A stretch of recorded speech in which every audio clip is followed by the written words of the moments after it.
Kele kangaka le ango le melea. Kele kangaka le mafau le melea. Ke le pule wa ke le menga saungia le akua. Wa ke kangaka kofi le akua pe koe fa makala le melea. Koe fa kau. O nei, o lena tete'e le pule, ua tete'e ia le sauninga le atua. O tete'e fo'i e sala lava i lātou. Ai fa fonga mai, e iai la ma le penalty. E iai a markau. E leo kangaka le ke iai por kangaka le kai por kangaka le pule por kangaka le ua. La lava kulanga kau.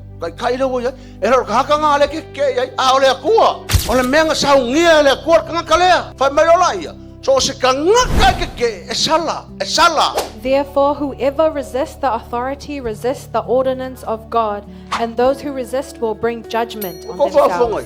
Ai fa masingonga. Ai fa salanga le kwa wangi e fa pe o le ke fa yo le me. Ke fa fonga le me le wa mai ele kwa. O le makku vala au le ma le makku le ki o le fe so ngi yakku le ngingu fa ngau sa mo. Inga ia manguia kang sa mo. Inga ia o kang sa mo le langi.